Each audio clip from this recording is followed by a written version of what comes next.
নমস্কার। আপনারা নিশ্চয়ই সুস্থ আছেন, ভালো আছেন। পশ্চিমবঙ্গ সরকারের স্কুল শিক্ষা দপ্তরের প্রাইমারি ব্রাঞ্চ থেকে এসএসসি ২০১৬ প্রার্থীদের জন্য একটি অত্যন্ত গুরুত্বপূর্ণ বিজ্ঞপ্তি জারি করা হয়েছে। ২৯শে ডিসেম্বর ২০২৫ তারিখে প্রকাশিত এই বিজ্ঞপ্তিতে মূলত সেই সমস্ত শিক্ষক ও শিক্ষিকাদের জন্য একটা নির্দেশ দেওয়া হয়েছে, যারা আদালতের নির্দেশে তাদের পুরনো কর্মস্থলে বা আগের বিদ্যালয়ে ফিরে যেতে ইচ্ছুক।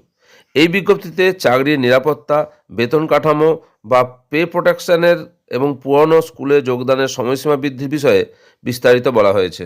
বিজ্ঞপ্তিতে প্রার্থীদের আশ্বস্ত করে জানানো হয়েছে যে যারা তাদের পুরনো কর্মস্থলে, সেটা প্রাথমিক বা মাধ্যমিক যাই হোক না কেন, ফিরে যাবেন, তাদের চাকরির সমস্ত সুযোগ সুবিধা বজায় থাকবে। গত ৩রা এপ্রিলের জাজমেন্টের ভিত্তিতে নিম্নলিখিত বিষয়গুলি নিশ্চিত করা হয়েছে। সার্ভিস ব্রেক হবে না। পুরনো স্কুলে ফিরে যাওয়ার প্রক্রিয়ায় চাকরিতে কোনো ছেদ বা ব্রেক ইন সার্ভিস ঘটবে না, অর্থাৎ চাকরির ধারাবাহিকতা বজায় থাকবে। প্রার্থীরা তাদের বর্তমান চাকরিতে যে ইনক্রিমেন্ট বা বেতন বৃদ্ধির সুবিধা পাচ্ছিলেন তা পুরনো স্কুলে ফিরে গেলেও বহাল থাকবে। তাদের পে প্রোটেকশন বা বেতনের সুরক্ষা সম্পূর্ণভাবে নিশ্চিত করা হয়েছে। যদি পুরনো কর্মস্থলে পদ ফাঁকা না থাকে, তবে প্রার্থীদের সুবিধার্থে প্রয়োজনে সুপার নিউমেরারি পোস্ট বা অতিরিক্ত পদ সৃষ্টি করে তাদের জয়েন করানো হবে। শিক্ষক নিয়োগ সংক্রান্ত মামলায় গত 18ই ডিসেম্বর ২০২৫ তারিখে মধ্যশিক্ষা পর্ষদের একটি আবেদনের ভিত্তিতে মহামান্য সুপ্রিম কোর্ট একটি নতুন নির্দেশ দিয়েছে। এই নির্দেশ অনুযায়ী পরিস্থিতির উল্লেখযোগ্য পরিবর্তন হয়েছে। প্রার্থীদের বর্তমান স্কুলে চাকরির মেয়াদ, যা আগে 31শে ডিসেম্বর ২০২৫ পর্যন্ত ছিল, তা এখন বাড়িয়ে আগস্ট ২০২৬ পর্যন্ত করা হয়েছে। এর ফলে প্রার্থীরা চাইলে তাদের বর্তমান পদে আরও বেশ কয়েক মাস কাজ চালিয়ে যাওয়ার সুযোগ পাচ্ছেন।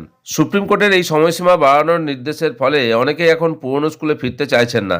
এই পরিস্থিতি বিবেচনা করে ডিরেক্টরেট থেকে স্পষ্ট নির্দেশনা দেওয়া হয়েছে, যেহেতু চাকরির মেয়াদ আগস্ট ২০২৬ পর্যন্ত বর্ধিত হয়েছে, তাই প্রার্থীরা চাইলে এখনই পুরনো স্কুলে যোগ না দিয়ে সময়সীমা বাড়ানোর আবেদন করতে পারেন। কোনো প্রার্থী যদি ব্যক্তিগতভাবে পুরনো স্কুলে জয়েনিং পিরিয়ড বা যোগদানের সময়সীমা বাড়ানোর জন্য সংশ্লিষ্ট কর্তৃপক্ষের কাছে আবেদন করেন, তবে কর্তৃপক্ষকে সে আবেদন মঞ্জুর করার পরামর্শ দেওয়া হয়েছে। যারা পুরনো কর্মস্থলে ফিরতে ইচ্ছুক, তাদের এখনই তাড়াহুড়ো করে বর্তমান স্কুল ছাড়ার প্রয়োজন নেই। আপনারা চাইলে 31শে ডিসেম্বর ২০২৫-এর পরেও বর্তমান স্কুলে কাজ চালিয়ে যেতে পারেন এবং যথাযথ কর্তৃপক্ষের কাছে আবেদন করে পুরনো স্কুলে যোগদানের সময় পিছিয়ে নিতে পারেন। এতে আপনাদের পে প্রোটেকশন এবং চাকরির ধারাবাহিকতা উভয়ই সুরক্ষিত থাকবে।